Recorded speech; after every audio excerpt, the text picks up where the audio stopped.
When dealing with a falsehood, you're faced with two options.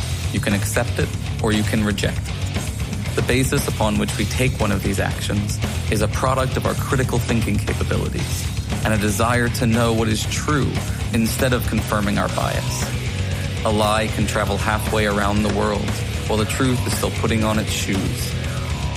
On Brainstorm, we choose the hard truths over the comforting lies.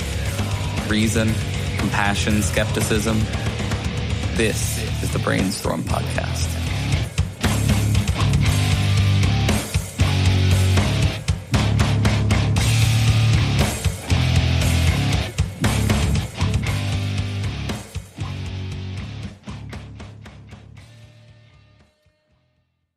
Hi, and welcome to the Brainstorm Podcast Skeptic Studio, the interview portion of the Brainstorm Podcast. I'm Cory, and my panel tonight are Lisa. It's me. Angela. Hello. Brandon. Hey, hello. Rene. Hi there. And the always raging Dave. Yes, currently raging Dave. We're in Roman Empire Studios in Regina, Saskatchewan, and tonight is March 30th, 2018. Tonight we're talking to Justin Clark, founder of the Reason Revolution online community. Is that how to describe that? Yeah, absolutely. So thanks for joining us. Thank you so much for having me. I really look forward to it. So I guess before we get too into things about conversations about whatever, Jordan B. Peterson or history or whatnot, why don't you tell us a little bit about your history, how you came to the atheist community or atheism in general, perhaps? Sure. So I became an out atheist when I was 19. I'm 27 now, so I've been an out atheist for almost a decade. I really came to atheism through skepticism.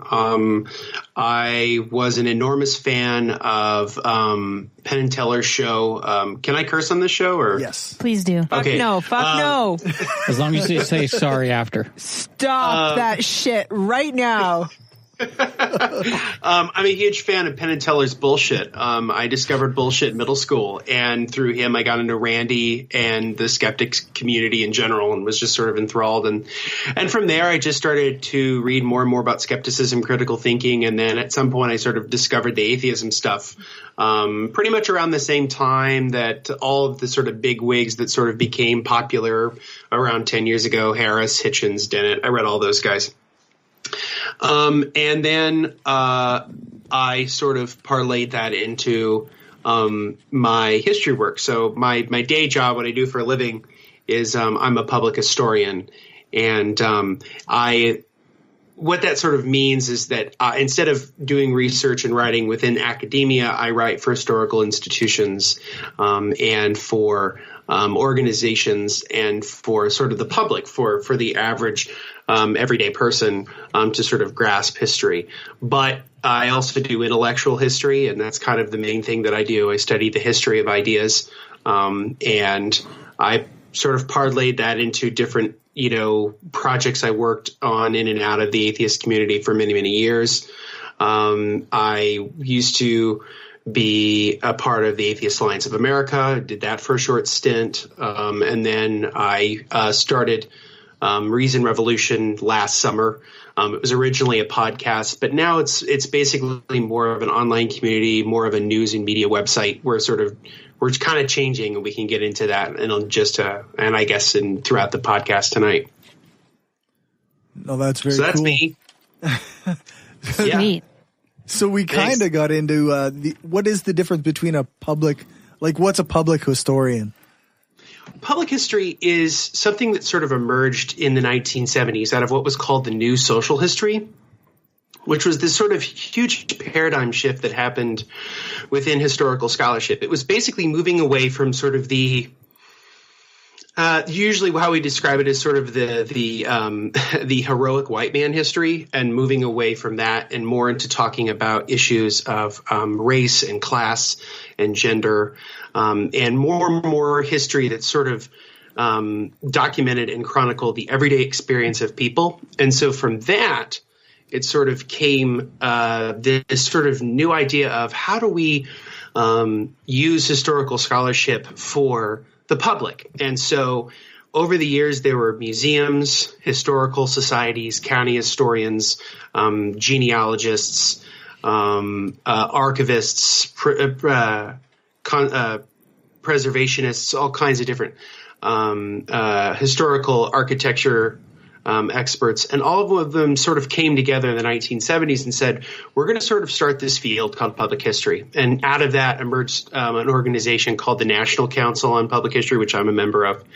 And what we do is we do kind of, as I said earlier, we sort of take historical research and writing, and instead of sort of being in the ivory tower of academia where you write a monograph that is probably read by 20 people, 10 of which probably peer reviewed it, you're writing material that goes out to a whole bunch of people, and the hope in sort of having history be an active part of their lives, because I firmly believe that a good knowledge of history makes a better citizen.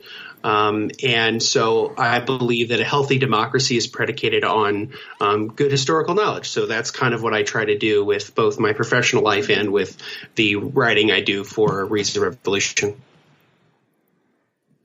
Very cool. That's awesome.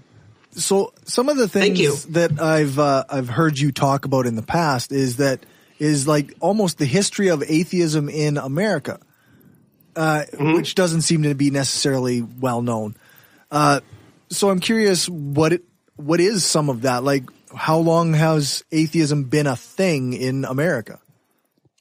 Well, I would say in some respects, it's sort of been there since the founding in its own way. And I guess for me, I sort of broaden atheism, I guess, in my research to generally a term that is sort of old fashioned, but one that I see kind of coming back into vogue is the term free thought, which goes all the way back at least to Anthony Collins, who was a British writer. He wrote a book called A Discourse of on Free Thinking in 1713, which is a terrific book. Now, he was a deist, sort of in the Jeffersonian Spinoza sort of vein. But in America, modern atheism, as sort of we understand it, sort of really emerges in the mid to late 19th century. And there were sort of people who were sort of proto examples of it, obviously people like Jefferson or Thomas Paine. But they weren't atheists. They weren't explicitly atheists. They were deists. They sort of believed in a god of nature, right? Or sort of a god of everything. And I think a lot of that has to do with the fact that they didn't have Darwin yet.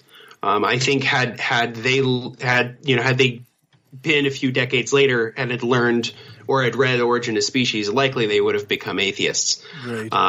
Because I think we can't understate the importance of the Origin of Species to the 19th century.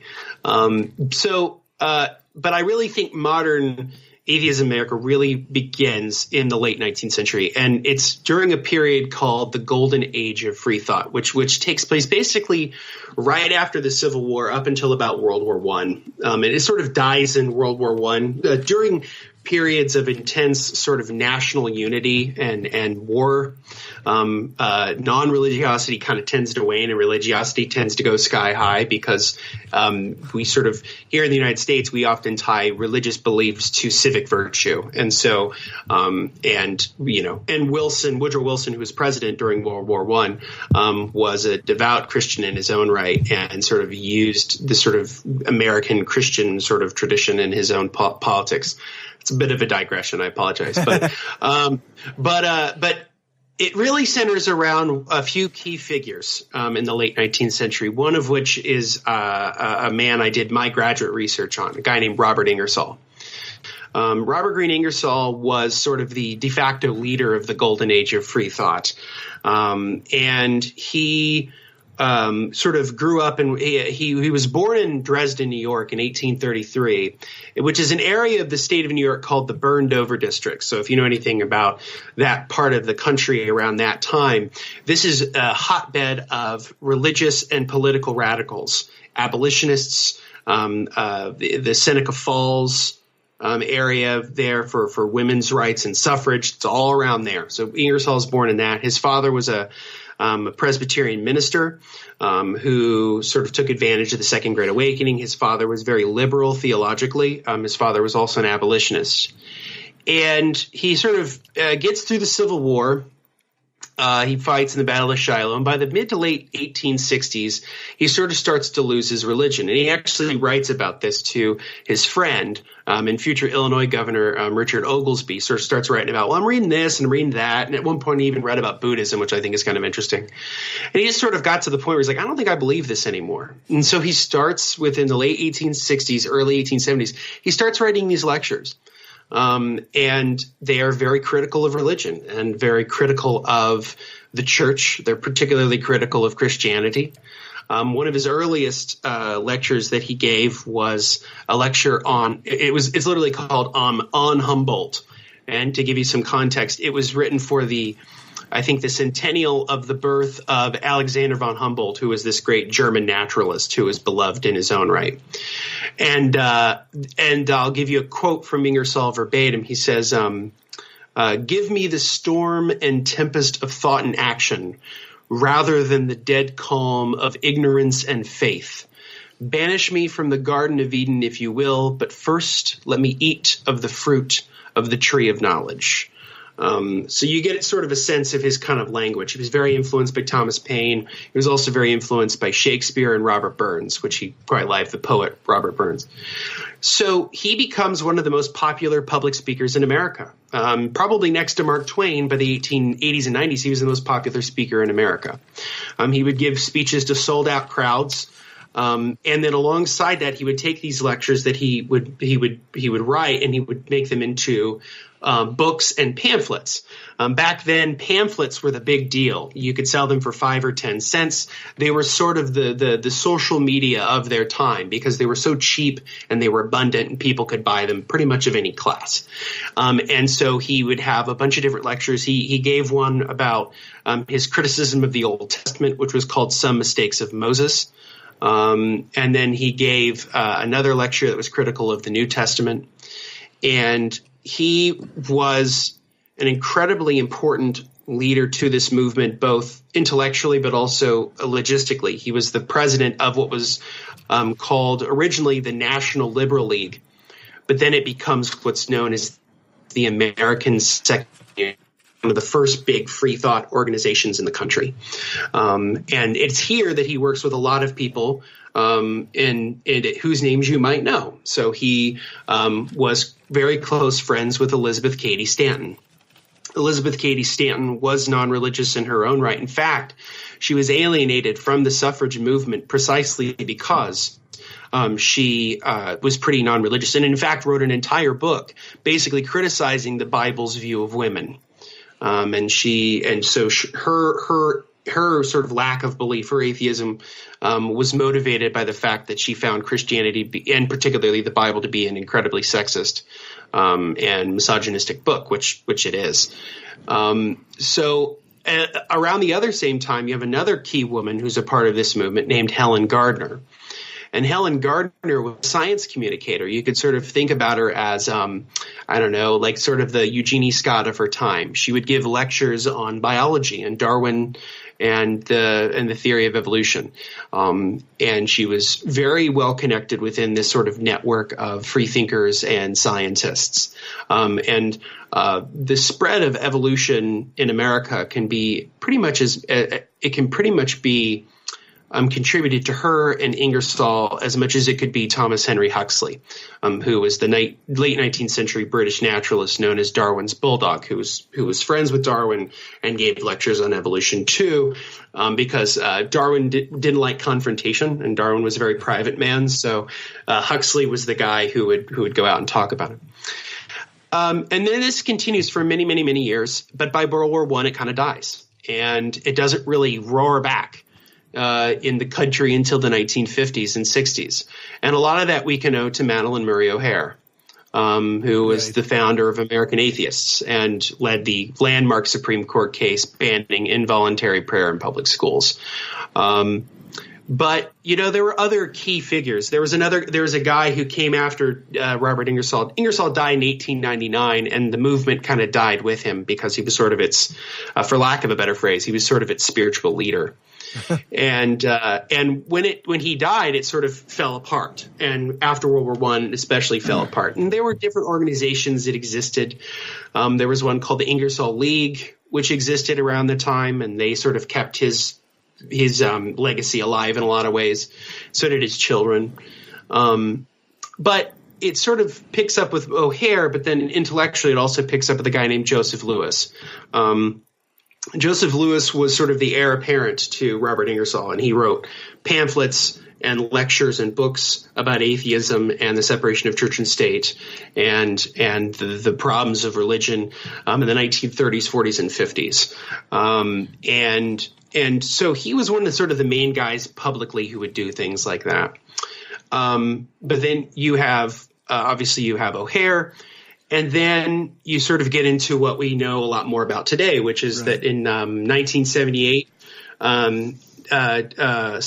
mother and daughter team Ann Nickel Gaylor and Annie Laurie Gaylor founded the Freedom from Religion Foundation in Madison, Wisconsin. And that was in 1978. They're celebrating their 40th anniversary. I'm also a member of FFRF. And then from there, you have a whole bunch of it, and then it sort of starts to explode into sort of what we know today. So in many ways, I guess in my professional opinion, I think a lot of the modern American atheism can be tied to that golden age of free thought in the late 19th century. It's interesting. Thanks. Yeah, it's really fun because it's one of those things where all of the things that we all sort of talk about as in our modern context, whether it's science education or issues of equity and things like that, like people like Ingersoll and others were already talking about that a century and a quarter ago, but they got stymied because Ingersoll died, and then the two world wars pretty much ended that. And it ended it for a lot of social movements. I'm a firm believer that had we not gone to war with those two wars, the civil rights movement, the women's rights movement, the gay rights movement, they would have happened about 20, 30 years earlier. But they were put off because of the wars. And then the wars sort of precipitated it, which is why I think it's so fascinating that between 1945 and 1965, you see this vast amount of change in the American culture. You have the desegregation of the armed forces.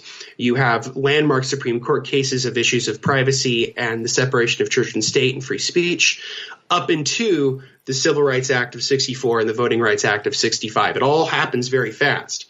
And a lot of it happens because of people who actively cared. In fact, just to bring some diversity in my conversation, I think it's immensely important to talk about A. Philip Randolph.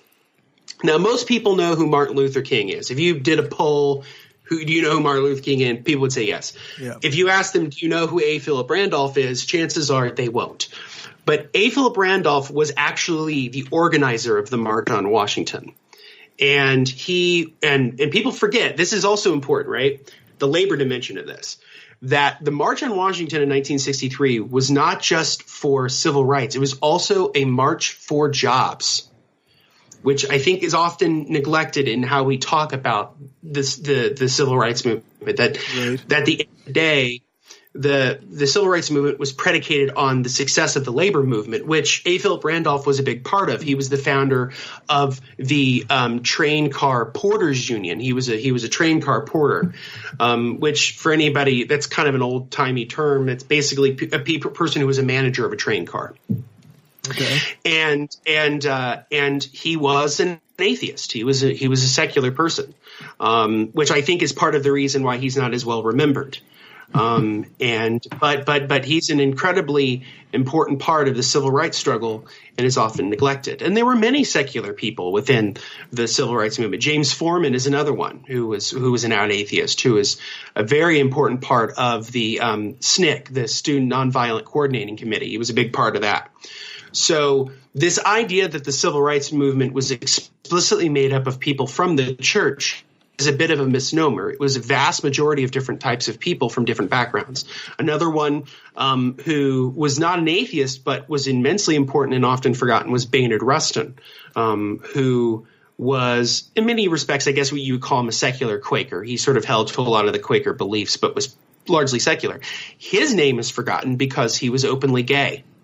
And the civil rights movement couldn't handle that at the time, not even Dr. King. So this is sort of the kind of thing I'm interested in is in sort of talking about history of America, is highlighting people who were secular or people who were interested in either they were explicitly atheist or they were secular, and in the sense that if they were religious, they believed in the separation of church and state, they believed in equal rights, and they believed in an open and non-religious democracy.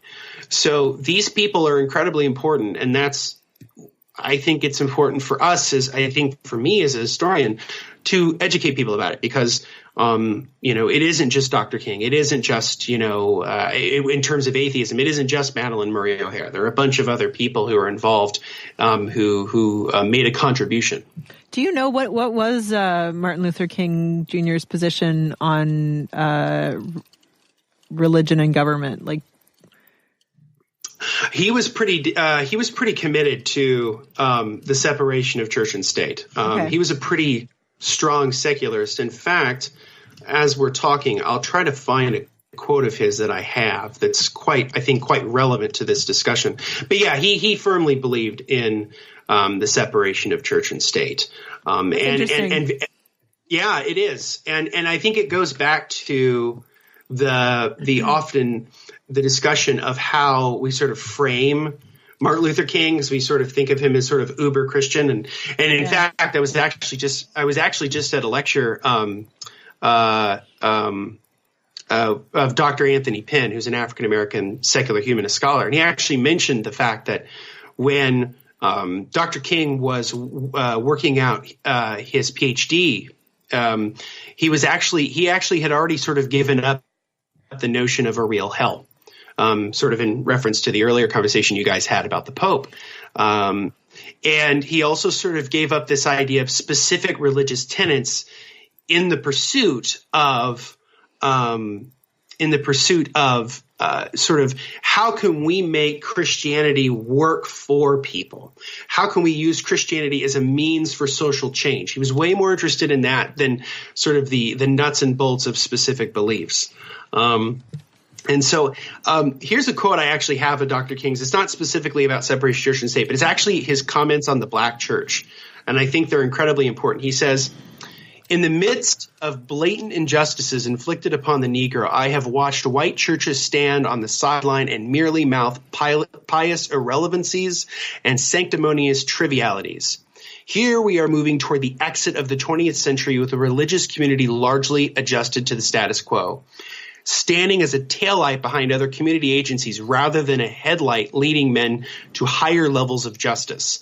The contemporary church is so often a weak, ineffectual voice with an uncertain sound. It is so often the arch supporter of the status quo. Is organized religion too inextricably bound to the status quo to save our nation and the world?" So he's pretty down on this idea that the church has universally supported civil rights, because the way that it's written today is that the black church was universally together in fighting for civil rights. And as Dr. Pinn noted in his lecture last night that I attended, that was not the case.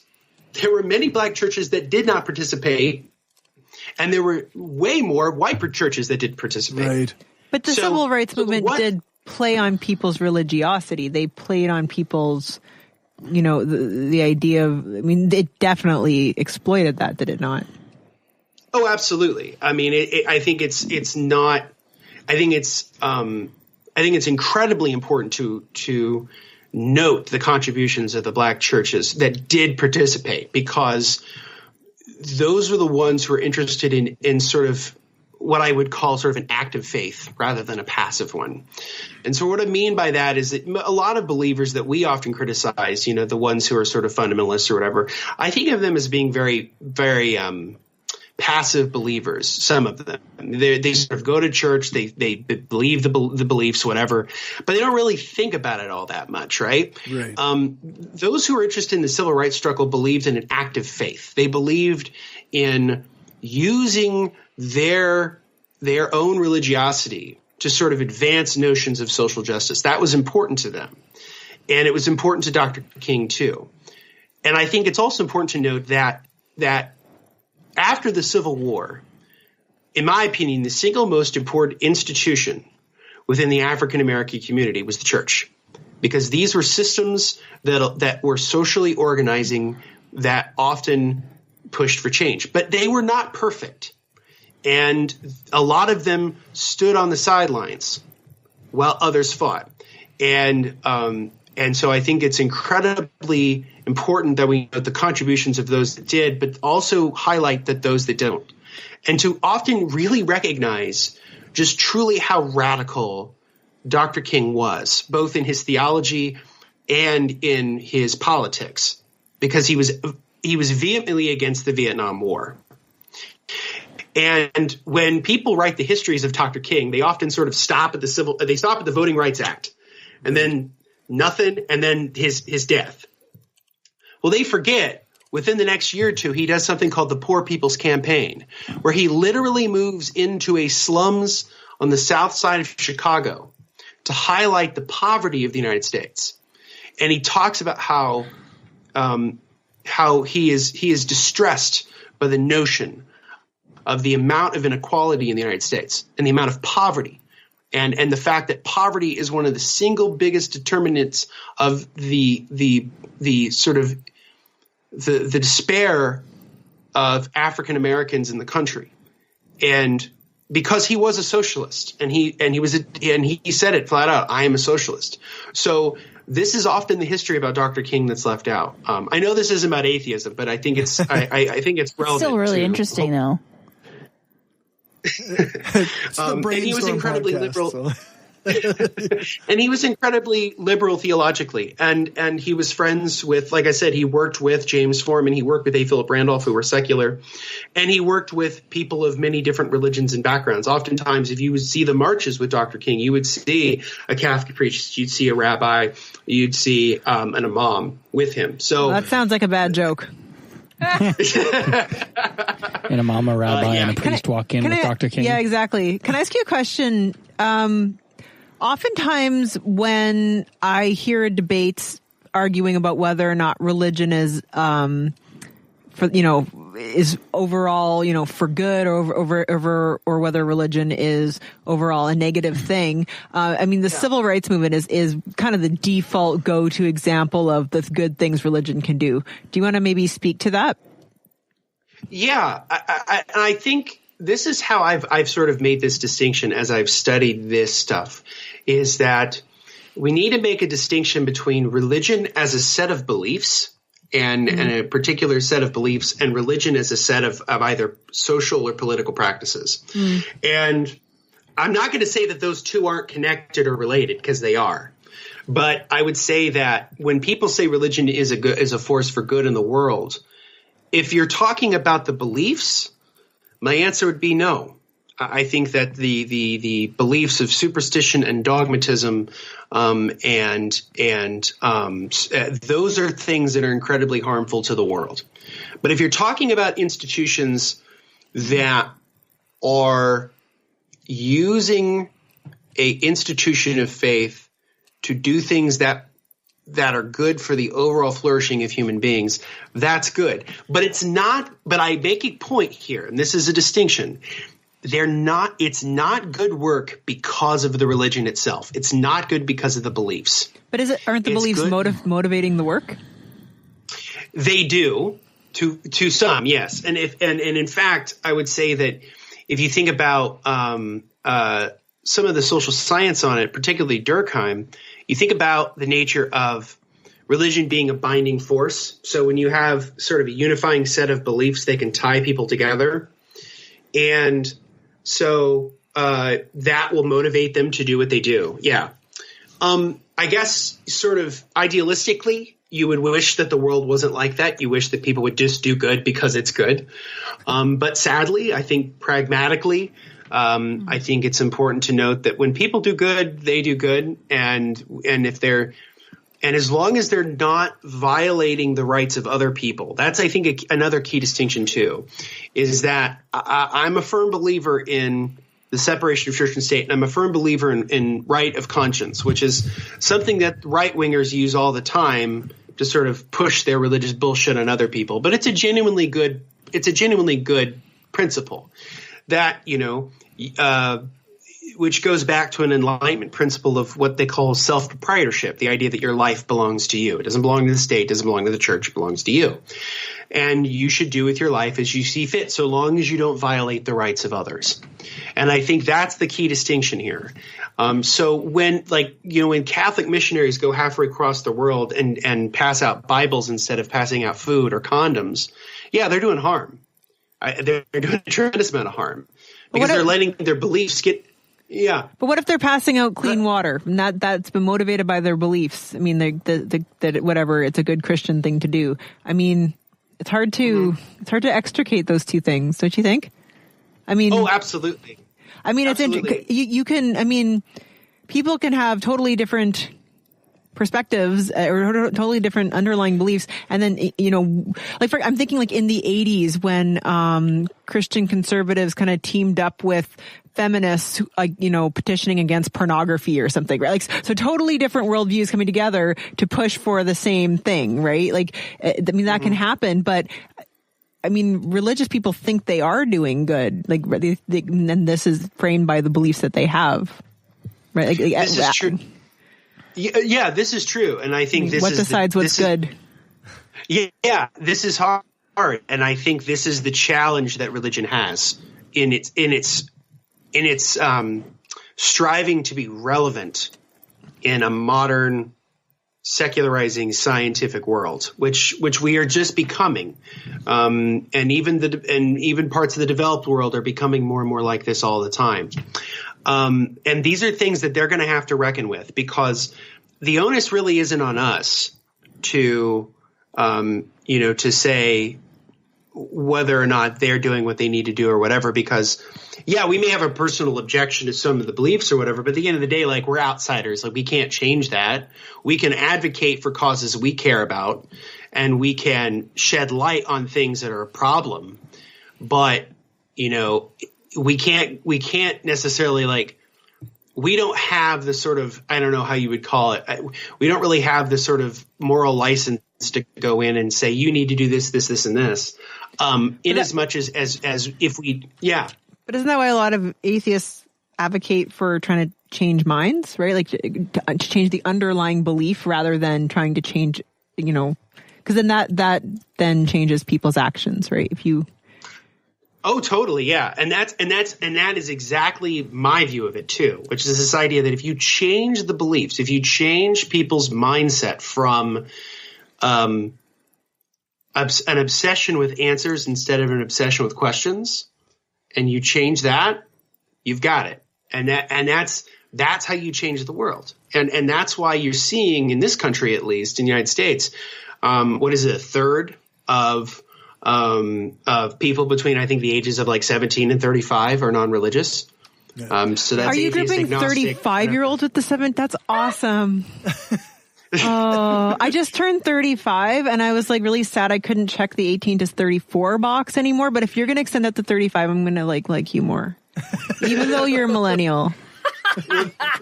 You're welcome. Well, thank you so much. Well, and again, I may be. Thank you. And I may be flubbing a number here and there. If you want to read more and more about this, I highly recommend people look up the Public Religion Research Institute, PRRI, who do a really great research on this. In fact, Robert P. Jones, who runs PRRI, recently released a book called The End of White Christian America, which is not a matter of if, it's a matter of when. The country is going to become more diverse and less evangelical. The second largest religious minority in the country, next to evangelicals in the United States, is none. And that should be something that people should celebrate and something that we should use more. Yeah, I love Sister Act. Like, if we get more of that shit going on, it's going to be great. It's the best movie. I will follow him. Follow him. So many catchy tunes, man. No? Nothing? If you want to be somebody, if you want to go somewhere, you got to wake up and think. I love nuns.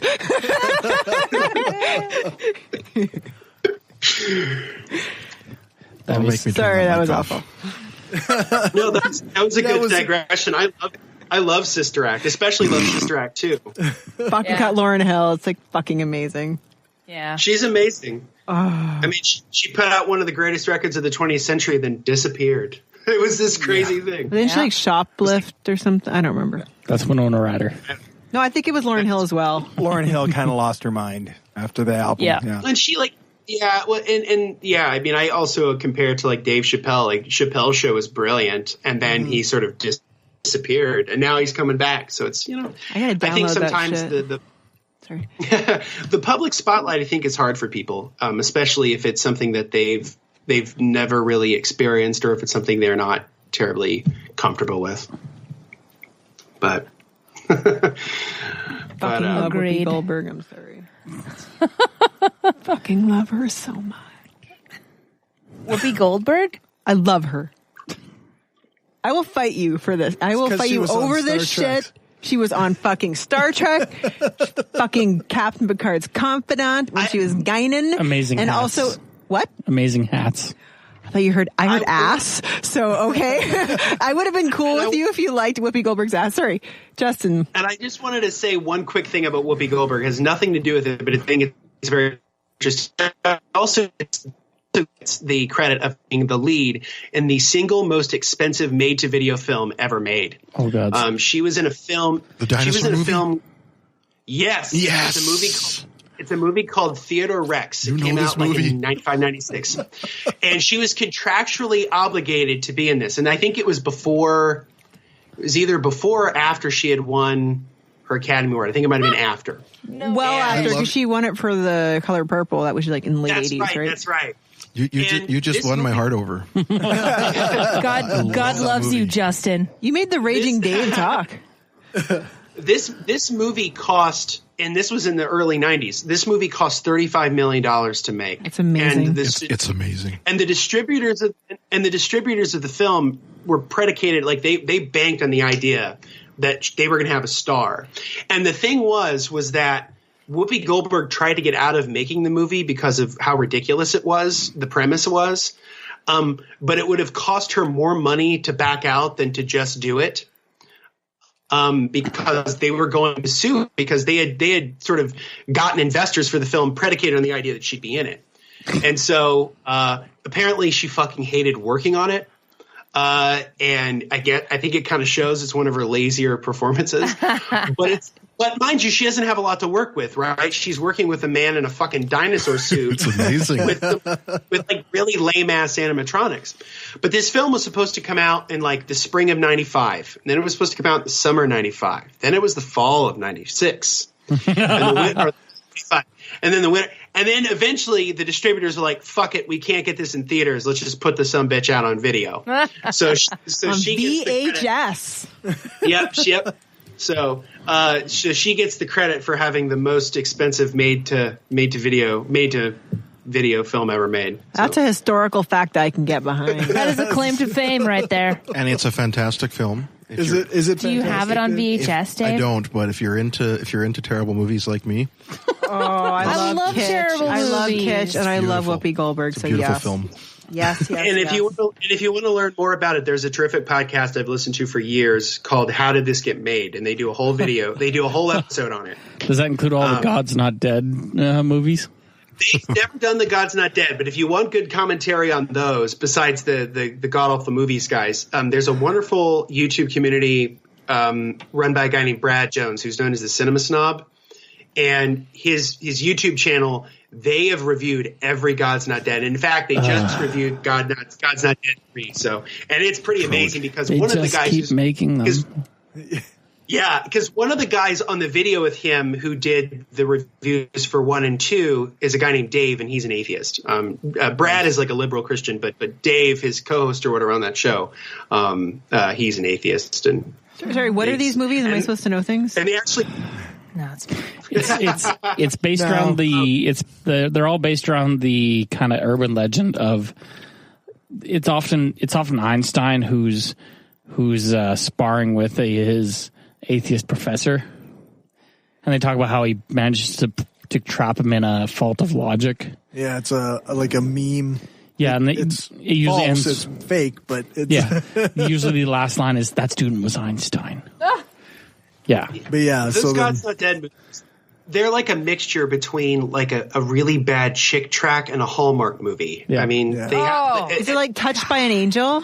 Yes. Yep, except with Kevin Worse. Sorbo. Yeah, with Kevin Sorbo. Kevin! Hercules? You can watch. You can watch Spercules defend God. Fuck yeah, I want that shit. Sinbad was way better than Hercules. Let me just say. Kevin Sorbo just put out a movie about a year or two ago called Let There Be Light, which he both directed and starred in. Yes. Which is all about the angry, hateful atheist who almost gets killed in a car crash because he's a drunk and he's drunk driving. Yes. And he finds God and converts. That's right. As atheists do. that's true. As atheists do. I'm pretty sure that happened to Stephen Hawking before he died. He drove. He got a DUI and then converted to atheism. I read that. Converted to atheism. On the internet. Therefore, it's true. I thought he was possessed by a demon or something, and that's so he could spread atheism. I don't know. Well, that was before the car accident. Oh, that was drinking. before Yeah. the car accident. Yeah. Okay. One of my favorite little stories about Stephen Hawking is actually in his autobiography where he talks about his computer voice. And Yes. he talks about how when he first had his whole setup, he was like, it was big and hulky and it was really hard to move around, and it sort of was developed in the 80s. And he goes, over the years, the technology's gotten a lot better. It's a lot smaller. And people always say, hey, do you want to update your voice? And he says, no, it's the one the public knows. Why change it? Yeah, it's my voice now. Yeah. So it's my voice now. Why change it? So even though the technology got better, he never changed it because it's like, that's my voice. That's awesome. I like that. That's a good anecdote. Yeah. There was a cool show that was out a few years ago from the Science Channel. I think it was called like, Into the Universe with Stephen Hawking or some shit. And Benedict Cumberbatch was the narrator, like as Stephen Hawking. And so what they would do is every episode would start with, Stephen Hawking talking in his computer voice. And then it would sort of morph into Benedict Cumberbatch. Then Benedict Cumberbatch would be the narrator through most of it. And at the very end, they'd switch back. Okay, can I put him on my list? Can I just put him on? Not Stephen Hawking. Your cheat Cumberbatch? list? Yeah, he's Cumberbatchable. Are you a Cumberbitch? Yeah, you can I absolutely am put him on your list. Podcast approved. Cumberbatch is cool. I absolutely loved The Imitation Game. I thought that was a terrific movie. Also, he's pretty good as Doctor Sherlock. Strange. Sherlock Holmes, it's pretty sweet. Also, Doctor Strange. What? Haven't seen it yet. And Smog Really? from the Working Hobbit on it. movies. It's on and- Netflix. I know. I'm Is he working on Smog? it. Yeah. Fuck, I love him. So And he, He also voices you're our guest, the, Justin, and I don't know. I was just Yeah. going to think of a random question to keep us on task. He also voices Sauron. I can't think of one right now. In the Hobbit movies. What? He's also the Sauron as he appears in the castle. That's Cumberbatch as well. Okay. As he appears in the castle. Because it's not Sauron directly. It's like a little the person who fraction of him. becomes. No, No? because Sauron's old. He was less powered during the events of the Hobbit. Right. Well, it's complicated. Yes, Because none of that was in the books. no, they he's were. about to, A lot of that was actually fabricated to make 3 movies. Oh out yeah, of a the lot of it Hobbit. was, but that character and some of those events were. Does he in not the appear to books. the third one? I don't recall that. Like, I haven't seen the Yeah. third one. Oh, I haven't seen the third one. Smaug is in 2 and 3. No, small. Yeah, but Sauron. Don't watch any of them. He's definitely in 3. Dave, Yeah, I think strong he has a very opinion. That's why. small That's role why. in 1. I haven't seen 3.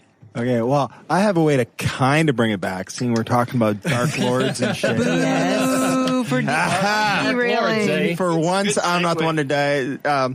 Anyway, because you were talking about how the U.S. was started as, deists and whatever.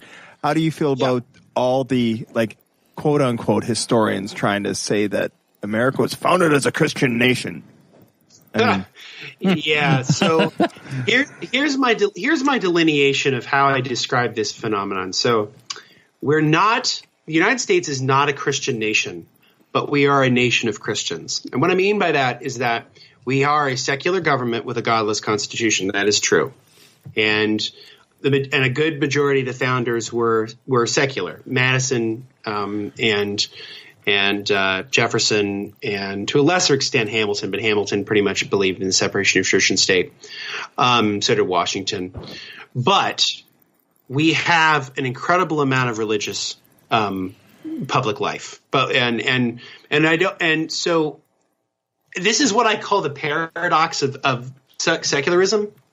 If you think of other countries, particularly in Europe, they have a state church, right? And because they have a state church, there isn't a lot of competition. There's really just the one church. And you notice that with England, right? The Church of England, nobody goes. I mean, nobody cares. It's this institution. It's a thing, whatever. Because the United States was secular and it didn't have a national church, it allowed for a certain level of a marketplace of religions. And true to form, true to American form, everything's about a marketplace. And it allowed for a flourishing of religious diversity in a way that other countries never really had. And I think it's part of the reason why, if you put us on a graph of developed countries and the degree to which they have religiosity, that's why we rank up there with fucking Turkey. Right. Is for that very reason. And I sort of, how is it that a country founded on the separation of church and state with no mention of religion or God in their constitution except for twice, which is about explicit rules about what you can and cannot do, which is you can't establish religion, and 2, you cannot have a religious test for public office. It's the only time religion's mentioned in the Constitution. So a lot of times what historians will do, particularly conservative ones, is you sort of intoned there, is they'll sort of say, yeah, but the Christian values inspired this and inspired that. Actually meant. It's like that sort of thing. Yeah, but it's not. And the thing is that I would say that the United States was not founded on Christian values. It was founded on Enlightenment values. It was founded on the idea of democracy as an experiment of human social cohesion. And that was something the Enlightenment was incredibly connected to. And if you read through Hobbes, Locke, Hume, Montesquieu, Diderot, and others, you read that they're sort of trying to figure out how can we apply the scientific method to social questions. And that's really what the Enlightenment was about, and that's exactly what the founders were influenced by. To me, the American founding is the pinnacle of sort of the peak of the Enlightenment humanism of the 18th century. And so when people say the United States was founded on Christian values, I just don't buy it. In as much as I would say it's founded on Christian values and largely Enlightenment values, or whatever you want to say. But yeah, I mean, religion is a part of America. To understand America, you have to understand religion. The two go together. But no, we're not a Christian nation. And one thing I do want to say briefly is the person who's most notorious on this front is an asshole by the name of David Barton. David Barton is this sort of radical right-wing guy who has written books about how the United States is a Christian nation. In fact, he wrote an entire book called The Jefferson Lies, where he sort of tries to debunk well-known historical facts about Thomas Jefferson, like the fact that he had that he basically was a perpetrator of sexual violence against some of his slaves, particularly Sally Hemings. And this and that and the other. The book was so intellectually dishonest and horrible that the publishers pulled it from shelves. Really? They literally pulled it from shelves. The historical community and the broader intellectual community came out and said this book is so wrong on so many levels that it should not even have been published. Could be published as fiction. It could be published as fiction. But so the only way you can find it is if you find like a used copy somewhere before they pulled it. And you can get the National Enquirer on shelves. Right, yeah. Just saying. Deepak Chopra still has books on shelves. That's true. Yeah. It's got to be pretty bad. Have you read the book Fantasyland by Kurt Anderson? I've started reading it. I've listened to a lot of podcasts that he's done. Yeah. And I'm so excited about getting into that book because he is building on a great tradition of American writers talking about America's love affair with bullshit. And he does it from a really religious standpoint. I'm about a third of the way through myself. Yeah, I'm really enjoying it. Don't tell me what happens. I won't tell you anything. I will tell you that if you want to read a book, historical. If you want to read a book that kind of makes a lot of the same arguments Anderson does, but made him about 50 years ago, there's a terrific book by an historian named Richard Hofstadter, and it's a book called Anti-Intellectualism in American Life. It is an amazing book where he goes into how America's obsession with bullshit and superstition and woo has deep roots, and it's a terrific book. And I don't know if Anderson cites Hofstadter, but I guarantee you, if you were to look in the citations, it's probably there because it's a classic in the field of this sort of studying America's obsession with nonsense. Makes me think of a book I've been reading called Bunk by Kevin Young, and it's a kind of a history of hoaxes and basically bullshit. America has quite a rich history of believing nonsense. Anderson talks. Sorry, I was going to. Anderson talks a lot about like how while America was becoming more and more religious, and while like all these kind of really more extreme, like people were getting what happens in church when you start gyrating on the floor. What's that called again? You're slain in the spirit. That's the Holy Spirit. You get whatever, you're feeling the spirit or whatever, you're talking in tongues or whatever. Well, while that was going on in the States, and then, and he kind of describes how that kind of peaks with Mormonism. Like in the meantime, Europe is becoming more and more secular. The churches are getting fewer and fewer people. Apparently in 1800 on Easter Sunday, there was only 6 people to have, take the Eucharist in Westminster Abbey in England, right? Like, all right. Yeah. Yeah, and I think it goes back to the thing I sort of discussed earlier about this idea that in the United States, because we had sort of what I would describe it as sort of a decentralized spiritual network or a religious community, a decentralized religious community, it allowed for such a diversity of religious views to sort of flourish. And alongside that, you also had the emergence of, in the 1800s, especially the early 1800s, utopian communities, which often sort of fell apart.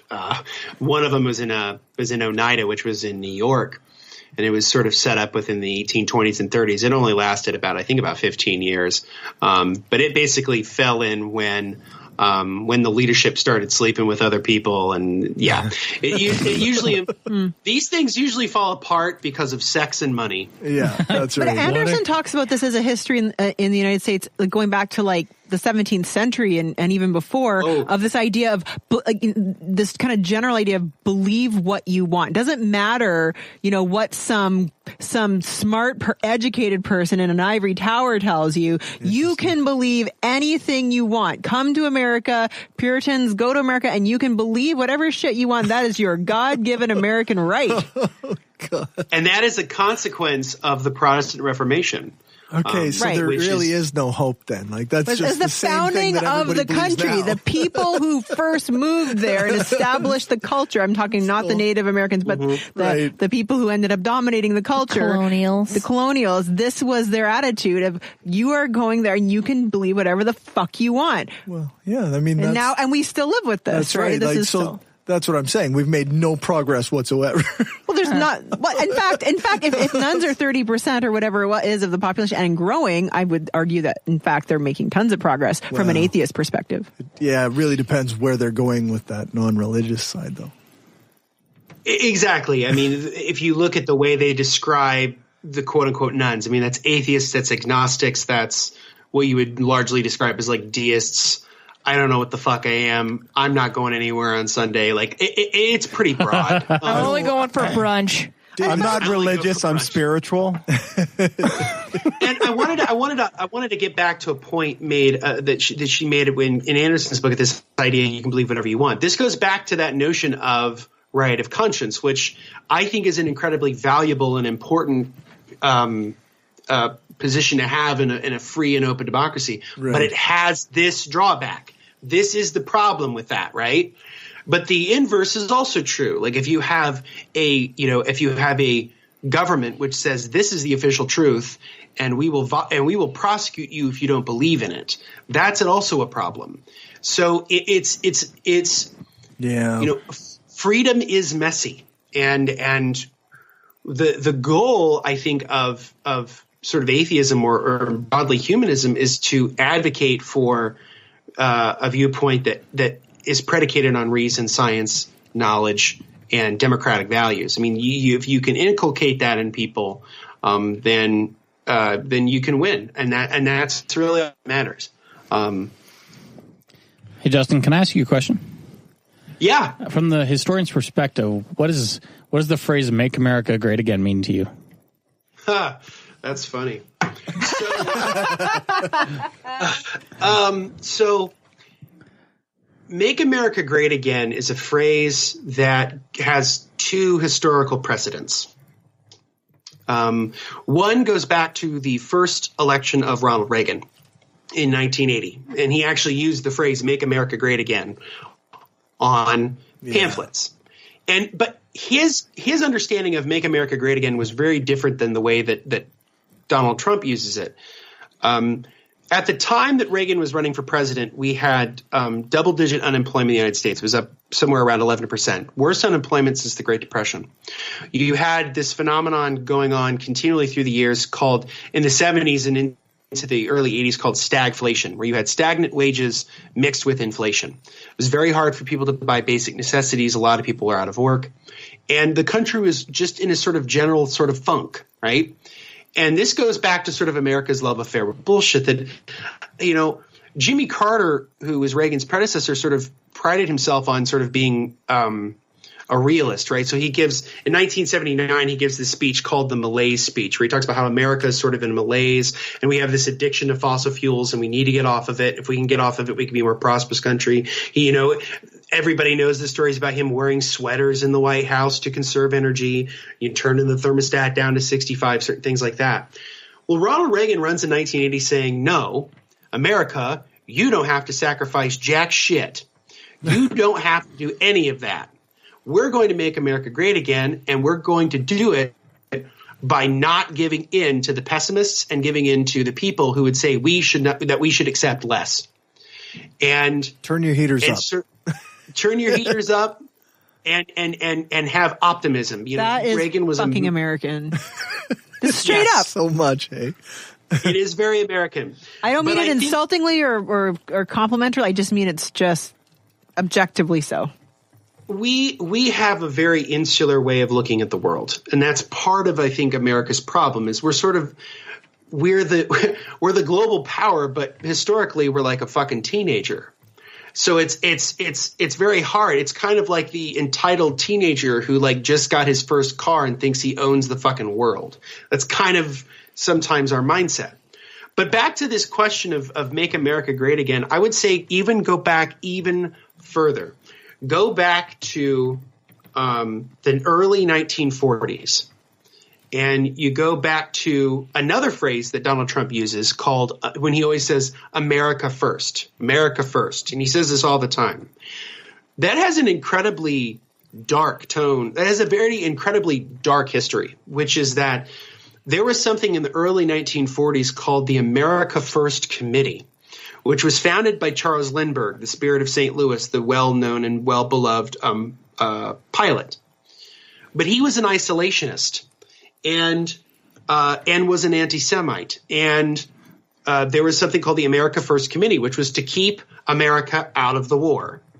And to basically the United States needs to make peace with the Nazis. And so when Donald Trump says things like America First, my first thought is hearkening back to an organization that had some anti-Semitic roots that basically said the United States does not have a responsibility to fight totalitarian regimes across the world that are killing millions of people. So, it's bullshit. It is pernicious and it's awful. And my question with the Make America Great Again phrase is when was it great? And if so, can you describe that for me? And I can't remember who said this, but you could almost make a case that, at least in the context of Donald Trump and the supporters, what they really mean when they say make America great again, what they really mean is make America white again. Yeah. So wait, go back to this American isolationism thing again. I mean, does that mean you disagree with President Obama's decision not to get more involved in Syria? Well, the problem... I mean, the United States did not get into the World War II, in order to save the Jews from concentration camps, right? Like that. Nobody got into the war for them. No. You can kill population. This is not just any, but in general, you can kill populations of people as much as you want, as long as it's not affecting anyone else's prosperity. That's generally true in the history of the world. Generally, whatever, like you will not be intervened with. This is true, and in fact, Roosevelt's ambivalence about the plight of the Jewish people around the world is evidence of that, because we turn people away. I mean, we turned Anne Frank away, for Christ's sake. But anyway, to get into that with Obama, the decision in Syria was probably, I think, one of the most difficult decisions he ever had to make. And agreed. The thing that he. The main reason I don't think that we intervened was he wanted Congress to pass a new authorization for the use of military force. He did not want to use the AUMF that President Bush had used since 2001. He didn't feel comfortable with getting the United States into another interventionist conflict in the Middle East without some form of congressional approval. And they did not grant him that. The Congress did not vote for that. And so he backed down. Right. And that led to an incredibly it made him look bad, because people said, well, you said the whole red line thing and then you did nothing. And, I think that the problem, at least in the United States, is and I will try my best not to dodge your question because it's hard and I don't know. But what I would say is that I'm just pushing your buttons here, buddy. I mean, is that the United States has, especially since the Vietnam War, has shifted the responsibility of military force to the executive branch, so much so to the extent that the Congress, which, again, in the Constitution, in Article 1, it says that Congress has the right to declare war, not the president.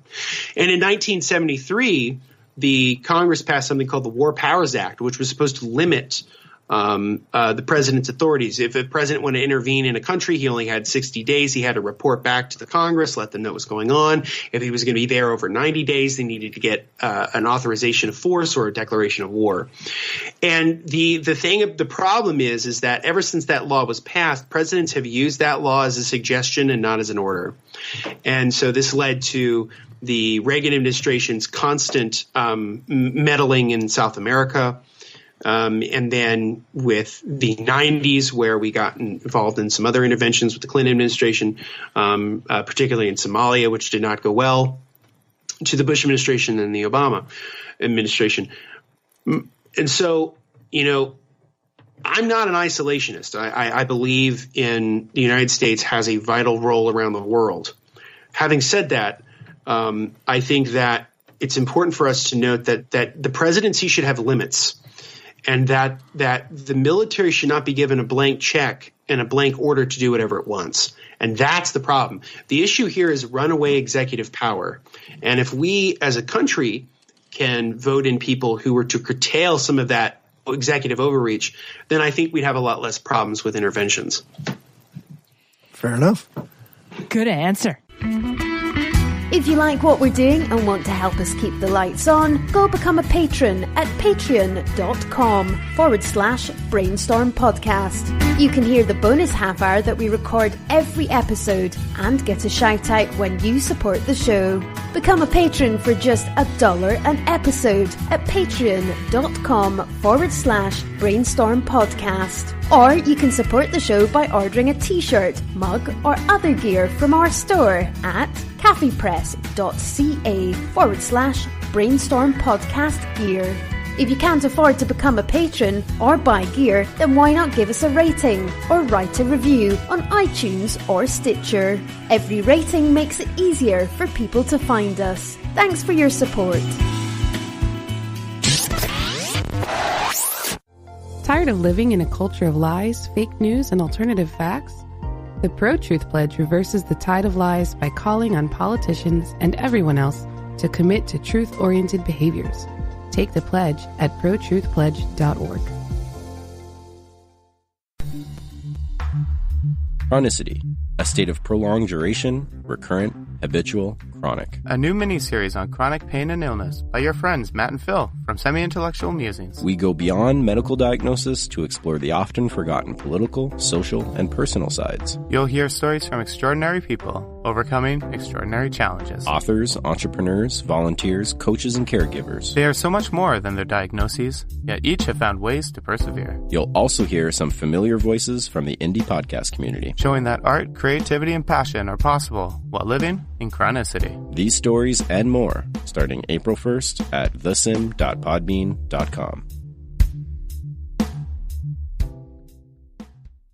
Before we get into any more complicated issues, we're coming up on an hour with you, but I do want to get into what you're doing with Reason Revolution before we let you go. So why don't you tell people about what Reason Revolution is, what you're planning for the future? Sure. So Reason Revolution started as a podcast last year. I did a weekly podcast, and I did that for a few months. But then my collaborator and partner on the project, my friend Tyler Lovins, we decided to sort of give myself a little bit more of a life because it was pretty hard to do a weekly show. And I didn't have much of a life, didn't have a lot of time to do other things. I have a full-time job. So I wanted to do something else. And so I said, well, why don't we do something like an online magazine, where people write sort of long form articles about topics related to atheism and secular humanism, which is really what I'm very interested in. I'm very interested in articulating secular humanism as a philosophy of life. And so what we're doing now is we're reconfiguring the website reasonrevolution.org to be about long form content related to atheism, secular humanism, philosophy, religious studies, what have you. So we're going to have a bunch of different new projects. So one of them that we've launched is Humanist Histories, which is sort of based on some of the things we've talked about tonight, which are essays about the history of free thought and atheism and humanism in general. The first essay I did on that was Emma Goldman and Emma Goldman's views in atheism, which you can read online there. We started another essay series called The Skeptic's Guide, which is basically an essay series to give you the basic facts about a contentious thinker. Somebody who's very controversial, maybe somebody who people have huge disagreements about or huge agreements about. And the first essay we did for that, Tyler worked on, and it's an essay about the thought of Jordan Peterson. And it's an essay that's, I think, pretty even-handed. And what I think Tyler tries to do is, whether you love him or hate him, here's some of his basic ideas. And if you can read these ideas, you can make up your mind. And I in the future will be doing my own essay for the Skeptic's Guide series on Ayn Rand. So we're taking on the big subjects. So the comment sections are going to be fun, but we want to be a forum for contentious and complicated ideas alongside other stuff. So we'll also be doing book reviews. I'm going to be doing once I get the book read. I actually have it here on the desk, but I'm going to do a full book review of Steven Pinker's new book, Enlightenment Now. I'm also going to be working on a bunch of other essays coming up in the future. We also have we do our memes, we do other stuff, and in the future, my hope is to start doing YouTube content. So maybe 6 to 10 minute episodes, videos about secular humanism. So that's kind of where it's going now, and we're really excited about the future, and we're really excited about taking the sort of the complex history of humanism, free thought, atheism, secular humanism, all that good stuff, and putting it in essays that are hopefully readable and entertaining. Perfect. Sounds awesome. It sounds interesting. Yeah, I'm going to have to check it out. I got to admit, the Jordan B. Peterson article is incredibly long, and I could only get through part of it before actually doing other things. It's very, very long, and Tyler and I had a very hard time figuring out exactly what we were going to do. Do we want to split this in two parts? And originally he wanted to do it as a book, and I was like, fuck. But eventually he was like, no, we'll get this down to, a more readable length. That's something we're going to think about more in the future. It's just he had written so much material, so we just went ahead and ran it. But the Humanist Histories, the essay I wrote on Emma Goldman's 10 pages. It's pretty long too. So it's but what we try to do with those is we try to provide hyperlinks, and other stuff will be shorter. Like I'm going to be doing a short little essay about Dan Barker's newest book on free will, because we've done a lot of content about free will for the website. That'll probably be maybe 5 or 6 pages and won't be very long. But that's kind of what we were trying to do, is sort of long form content that unpacks complicated ideas. So I just encourage readers, if it's something that's a little long for you, just read it in bits. Read it in bits. Yeah. Is Peterson complicated, or is he just dumb? Do you know what I mean? Is it just like, whenever I hear him interviewed, I'm just like, short I answer, feel like please. you're just not making any sense. And I don't know if it's because your ideas are really complicated or you're just stupid. Like, he just really likes the sound of his own voice. Can't. Which is interesting because he sounds like Kermit, but it's also don't insult Canadians, dude. We just spent the last hour insulting Americans. Fuck Americans. Jordan Peterson's one of us, man. We gotta defend him. He's not one of mine. No, we don't. Fuck no. No, we really don't. So here's my thing about Peterson. I guess this is my take on it. So I'm not a big fan, but we all are. No. No. My thing is this. To understand how Peterson uses language, and particularly in light of issues of religion, you have to understand American pragmatism. Even though he's a Canadian, he is in many ways a quintessential American pragmatist. You can have him. You can have Justin Bieber. You can have who other Canadians are we going to give him? Celine Dion. No, I want Celine. Dennis Every Quaid. conservative. Just saying. Sorry. Yeah, you got to understand American pragmatism. Sorry, I interrupted you. Please. No, you're fine. That's really funny. But if you read William James particularly, and if you read William James's like Will to Believe, or you read The Varieties of Religious Experience, American pragmatism was about reframing language to present ideas in either novel or sort of newly constituted ways. And when Peterson says, I am a pragmatist, I'm in the mold of William James, he's not fucking around. Like, when you read things out of Maps of Meaning, you could literally read those. If you took his name off of it and you said this was William James, it probably would pass muster. And not so much that it's right, but that it's in that tradition. Okay, wait. So Peterson's not only like incredibly difficult to understand and possibly just an idiot, but also stole ideas from someone else. It's not that he stole ideas, because I can't speak to that, because I'm not as well versed in him as my friend Tyler is. What I can tell you is that he comes of a tradition that is heavily influenced by American pragmatism, and pragmatism uses language in incredibly different ways than the average sort of common sense way in which we use language. I think to highlight this, there's a great series of YouTube videos. There's this great YouTube channel. I highly encourage people to check it out. A guy named Rationality Rules. It's a really great YouTube channel. He's doing a whole series of essays criticizing Jordan Peterson's ideas, and they're really fucking good. Okay. And so he does this video which has a clickbaity title called "Jordan Peterson is not a Christian," and what he and sort of talks about how Peterson, in the context of what he's trying to do, is that, he's not, because he's so complicated and often opaque in his answers, people can sort of read into him what they want. So, people who are sort of Christians, like fundamentalist Christians, can go, see, here's this really smart guy who's defending Christianity, but that's not really what he's doing. And so, but then he's not really like an atheist either. So what this guy talks about in this video is that, like,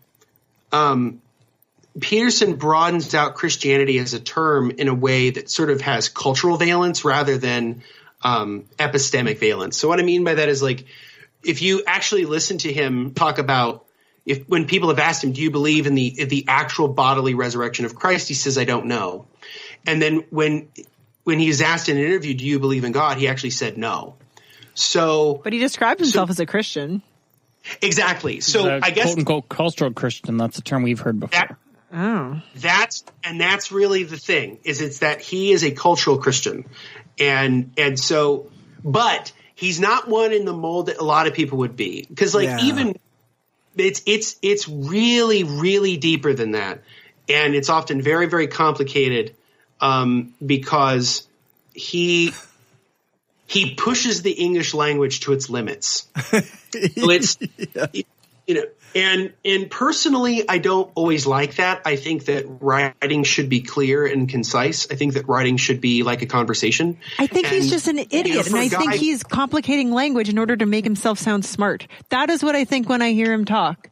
Like, oh, we have to redefine truth. Like, I don't know what the fuck you're talking about. You have to use real words. Like, I don't know. People have to understand you, or it doesn't mean anything. That's how I feel about Ben Shapiro, too. But the irony of him using, like, really obtuse language to make himself sound smart is very interesting, given his stance on using transgender pronouns as being, it's too complicated. You're like fuck you, Mr. Complicated Language. Like, that's all you do. It's like people putting testicles on trucks. Well, and it's also especially important given his critique of postmodernism, which, there are times where if you could read a chunk of Jordan Peterson, it reads like something that's postmodern. It doesn't read like something that is sort of the Enlightenment, as he says he belongs to. But I think that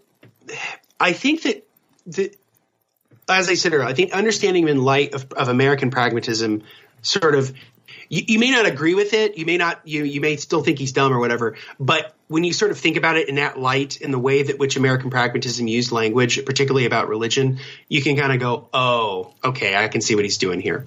The other big influence, of course, is Wittgenstein and the analytical turn of philosophy. So the 20th century was incredibly influenced by Wittgenstein and by the use of language and how we break down language as a means of conveying information. And so that is incredibly important too. Is he somebody that's just using complicated language to make him sound smarter than he is? Maybe. I don't know it. I don't know enough. I agree with Lisa, actually. You know what? Honestly, here's the thing, dude. Okay. Maybe this is stupid. This is totally anecdotal, whatever. That my opinion, once I got this is whatever. Sorry if I'm bragging, but the day I got my PhD in astrophysics, I decided that if I could not really try to think about what the hell you're saying and not understand what the fuck you're saying, it isn't me. Okay? It isn't fucking me. It's you. And that was not to say I have to understand everything, but if I really try and I can't make heads or tails of more than 2 words you string together, it's you. Straight up. I'm done. And what I would say to you is, I would say that is a totally fair position, and I'm a lot closer to that than I probably am letting on. I'm being a little diplomatic. Yes, you're being incredibly diplomatic, which I appreciate. But it's. I think the thing about it is that the 20th century's immersion into analytical philosophy. I mean, and if you read, here's my other thing too, right? So if you were to pull out something by either like Martin Heidegger or Jean-Paul Sartre or others, that is incredibly obtuse language too. Yeah, mind you, it's a translation from German and French respectively. Right. And they're also redefining terms too. So I think it's totally fair to say that if you have not put your language as clear and as concise and as logically outlined as then you have failed. And I think some of that's totally true. I mean, one of my first professors in graduate school, she was an amazing woman, is an amazing woman. She's not dead. She's an amazing woman who helped me completely she rewired my brain in terms of writing and about being clear about your language, because she was a legal historian. So every word counts. Absolutely. And so my writing is vastly different. I'm always thinking, okay, that word doesn't mean anything. That is unimportant. And I'm constantly trying to find ways in which to make my ideas as clear and concise as possible. That's my style, because I find that obfuscation is often used as a way to get around the fact that either one, what you're trying to say isn't terribly novel, or two, you don't really have much to say. And or you're wrong. Or you're just wrong. I mean, maybe he's just a poor communicator. I don't really have any sympathy either way. Just like, no. I think the thing is that from what I've gathered from people who I've spoken to, I've talked to my friend about it, is that he tends to do a little better like in the lecture format where he's like talking to people. He tends to do, I guess, apparently he does a little better than he does in writing, because as an academic, he's only really written 2 books.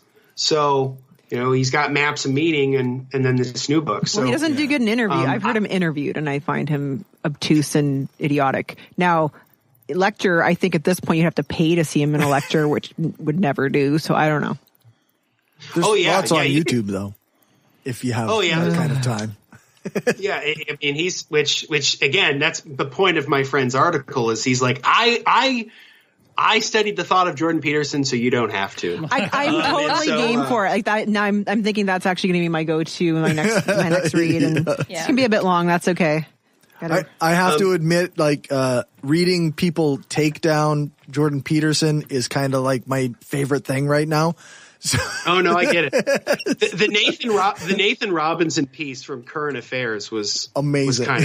Was kind of amazing. Yeah, it was good. Yeah. Well, whatever. What was it? What the fuck was his parody book? It was like Blueprints for an Enlightened Mind or some shit like that. That's it was right. Pretty. Yeah. My buddy Tyler hated that piece, but I kind of. Well, a good segment of the piece was actually a Jordan Peterson lecture that made no sense at all. It was tough. It was like about it had something to do with like a picnic and hot dogs or something. I don't remember. All I know is the gag in the article was only read a couple sentences, read as much as until you get bored, and then just scroll down to the bottom. And then at the end, it has like a "Yay, you did it," which was kind of that's right. This is what somebody's being paid to be a professor in Canada for? You know what? Forget what he's being paid to be a professor. Whatever. Profs are paid, to do all sorts of stupid shit. The thing is, he makes tons of money crowdsourcing, and people are loving his books and his bullshit and his articles and his paid public appearances. That's the shit that. It sounds like he's a academic justification for what people can characterize as an academic justification to be shitheads. Essentially, I've heard him described as the dumb person, the smart person. Tabitha Southey actually wrote, like, that was the headline for her article about him. Just like the sub headline. Like Trump is the poor person's rich person. Right. Like same sort of deal. But thank you for joining us, Justin. We'll let you go. Thank you guys for having me. I immensely appreciate it. Thank you. And this has been a real blast. You guys have a really cool show going here. So I really like the group dynamic. I think you guys are great, and I really appreciate discussion. Thank you. Yeah, you're welcome back anytime. Thanks a ton. Have a good one. Awesome. Bye-bye. Thanks. Take care, guys. Take care. Bye. Let's close out the episode. I got some listener feedback. At Jeff Nords on Twitter tweeted a link to our interview with Jeannie Eichard and said, really enjoyed this discussion on Brainstorm Pod at Brainstorm Pod. I appreciated the casual, empathetic attitude towards polyamory and the way all members of the conversation navigated with nuance around the relationship between skepticism and the Me Too movement. Wow. Cool. That's high praise. Thank you. That's pretty good. Randy Lamonda just said simply, best Me Too conversation I've heard yet. Nice. Whoa. So we got a couple of people who thought we did okay. Yes. That's high praise indeed. I mean, not to downplay it, but they were both guys. So Guys are allowed to think we did a good job. They're allowed to, but I wouldn't mind if women thought we did a good job. Yeah. Yeah, but it's fine. Jeff Nords also tweeted out a link to my interview with Rick Harp from the Media Indigena podcast and said, a great layperson intro to some classic colonialist questions. So nice. That's cool. I'm still kind of navigating these kind of waters, learning a bit about indigenous issues and yes, colonialism and whatnot. Mm-hmm. So it's nice to hear that somebody appreciated that. On Patreon, we got a new patron this week. Zach Dumont is our first new patron in a very long time. Yay, Zach! Thank you, Zach. Excuse me. And we now have a patron-only Discord server where you can chat with other patrons and any of the hosts who figure out how to use it.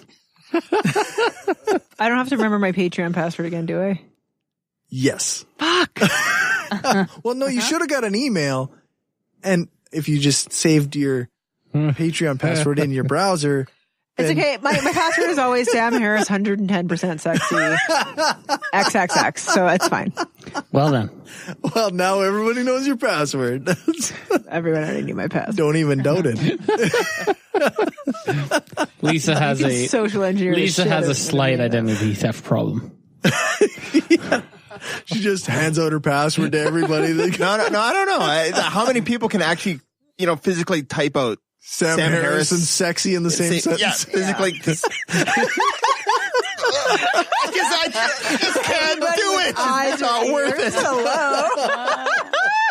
Oh, I see. So it's testing people's metal rather than their memory.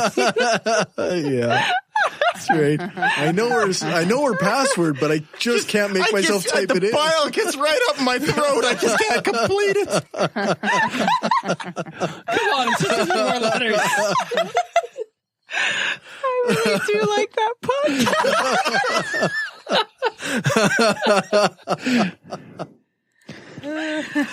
Oh shit, that's pretty good.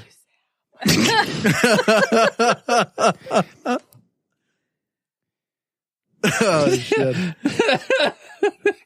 You can get access to our Discord server and a lot of patron only perks by going to patreon.com/brainstormpodcast and donating $1 an episode. We got a new iTunes review on the Canadian store. Nice. DBG 1980 gave us 5 stars and said, these guys can't stick to a topic for love nor money. So we know he's listened, or she has listened. It's like our secret sauce. And that just makes the listening more enjoyable. Oh, good. Thanks for the review. We really appreciate it. That ain't fake. That can't be fake. They must have listened. They definitely listened. That's right. No Russian bot there. No, that's right. Unless some poor Russian had to listen. Yes. Somebody has paid attention. Plug your stuff. Anybody got stuff to plug? I do, actually. Okay. Yes. Yes, you do. Perfect. 2 weeks from now, I'm organizing a screening of a film called Science Moms. Thanks, Cory, by the way, for the link. You bet. Related to the March for Science through the Evidence for Democracy group. Awesome. It's looking like it's going to be at the Science Center here in Regina. Oh, cool. It'll be a free event. Excellent. Sweet. So, yeah. Keep an eye out on Facebook. I'll post details there. Is that the IMAX site or the? Yeah, it's going to be the little theater. So I did not. IMAX is not my budget. Right? Why not? Cool. I don't have a good answer for you. Yeah. So, what's the date on that? April 14th. April 14th, and the time? It's going to be afternoon. Afternoon-ish? Ish. What day of the week is that? That's a Saturday. Saturday. Okay. That's a Saturday in 2 weeks. Yep. Sweet. That same day, if you're in Saskatoon. You can come watch me play with Xana. Xana. There you go. You're going to be DJing? Just performing and stuff. Cool. Nice. What are you playing? Random electronic things. Very nice. That's the same day, but in Saskatoon. And what location is that going to be at? Geez, I can't remember where we're playing, to be honest. I mean, maybe the Capitol. I don't remember. Are you going to be amazing or raging? You know, just a little both. Wander through the city looking for Dave. I'm not entirely. I think it's the Capitol, but I'm not sure. He is tall. He's a little bit hard to miss. I just follow where I just go where they tell me to go. Yeah, for sure. Fair. And play the things. All the things. I don't have anything too exceptional coming up. Like I've done a couple interviews that I plan to be getting out soon. Josh Richards from the JRR Talking podcast. We talked about his deconversion, addiction, recovery, and stuff like that. Also mythicism, I guess. But cool. And I interviewed Ian Bushfield from BC Humanists about his life and stuff for the Skeptic Voices stuff. Stuff. So much stuff. I have something to plug. You have a thing to plug. What do you got to plug? Selling my shit at the Etsy Spring Made in Canada craft sale on May 5th, 10 to 5 at the University of Regina. Very cool. I'm so there. I'm making a lot of notebooks for purchase. Cool. Super sweet. Interesting. Yeah. Notebooks. They're beautiful. I've seen pictures of them. Mostly just notebooks. Okay. I've tried a number of different things, and this is the newest thing I'm trying. Very cool. What kind of notebooks? Just they're hand stitched, like a journal, like journals. Yeah, some are lined, some are not. Cool. Some are like 4.5 by 5.5 inches, and some are nice. Like 8 by 5. Holy cow! So bought fancy paper, and I'm covering them with fabric. So various and sundry. Very cool. So we've got lots of events coming up. We've got Science Mom screening at the Science Center in 2 weeks. We've got Etsy sale on May 5th. May 5th. And we've got Dave doing music in Saskatoon somewhere in 2 weeks. Somewhere. At April 14th. Yeah. and then the following week in Lloyd. So. And the following weekend in Lloyd. Way easier to wander around Lloyd and just find him. The Lloyd one is posted on Facebook. You just gotta look. I've been to Lloyd. I'm just saying. Nothing special, but I mean, I love Lloyd. In case we have any listeners from there, I don't love Lloyd. I'm sorry. All right. I don't love the prairies in general. So, ow. You don't love the prairies? Nah, that's fair. Jesus, dismissed by a nah. That's fair. Is it better than the no? I don't know. All right. For everything else, you can check out the show notes at thebrainstormpodcast.com and our website, brainstormblog.net. Thank you to our financial supporters, Zach, the Utah Outcasts, Bassett, Will, Aaron, Daryl, Destin Sucks, Lachlan, Destin doesn't suck that much, Magnus, Michael, Positively Skeptical, Rob, and Stephanie. If you want to join them and help the show grow, then you can do that at patreon.com/brainstormpodcast. You can also support our conference by going to the GoFundMe, gofundme.com/shift-2-reason-conference-2018. Yeah, we're going to start booking things soonish. I don't know. We're having some trouble communicating amongst ourselves at the moment, but we're going to get this shit going. We'll figure it out. Or you can go and buy stuff at tpublic.com/stores/brainstorm-podcast-gear. I know that's a lot of slashes and dashes. The links will be in the show notes. Yes. You can join us every second week when we broadcast live on brainstormradio.net. Our next show is on April 13th, and our guest will be Kevin Francis from the Left at the Valley podcast. Thank you to Justin for joining us. You can find more of his stuff at reasonrevolution.org. Make sure to go and check out the episodes that I was on of his podcast. I was on there. I've been on his show twice. So cool. Thank you, Dave, for doing our intro music. Thanks. You're welcome. To Aaron Rabbi from the Embrace the Void podcast for doing the intro voiceover. You can find his stuff at voidpod.com. Thanks. That's him. You've said this so many times. Now I'm finally like clicking cool. yeah. Sorry. Things are starting to make sense, eh? The worlds are coming together. You bet.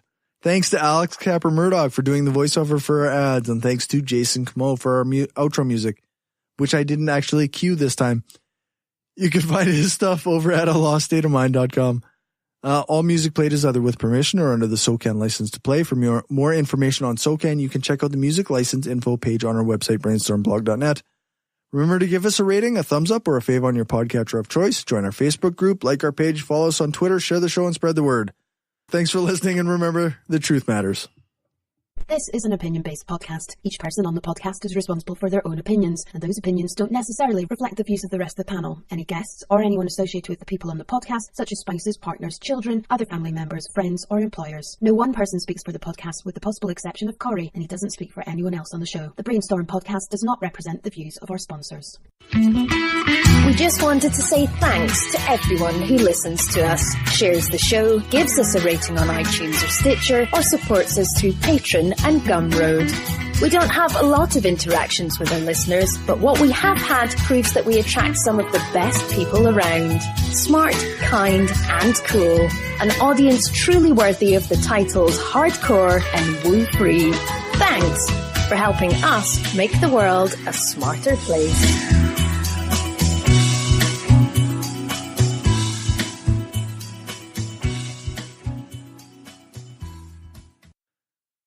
For live listeners, stick around. There might be an after show, though everybody looks pretty tired. It'll be brainstormafterhours.com if it goes up. I'll post a link on my Facebook. If. All right. Hi, and welcome to the early. Yeah. I always have to adjust the fade out on that one. Oh, really? Oh, Yeah. Interesting. Okay. I will give you guys, just give me 1 second. I got to do something real quick. Oh, Technical glitches. there's a kitty. There's a cat. Oh, okay. Yeah, there's my cat. That's my cat. That's my cat, Bowie. I had to shut the door. My wife's in the other. I had to shut the door. My wife's in the other room. Sorry. It's okay. So, Sorry we kept you waiting. Sorry it Hi, was such a kitty. late start. But yeah. There a kitty? I miss the kitty. Oh, hold on. I'll grab him. Come here, Bo. Come here. Aw, Bowie. we rub him. This is Bowie. Aw. He's named Bowie Oh, because he's white and so pretty. he's got two different color eyes, just like David Bowie. oh, there you go. Oh, we love he's- him. And he's got a little hair lip, so he looks sad all the time. Oh, yeah, he's so cute. He got pink. He's nose. memeable. We rub He's him. my, You he's just my need a sweet photo boy. and some. He's on Instagram. Oh, there you go. Nice. He's got sad cat Bowie. So Right Checking on. that shit thank you. out.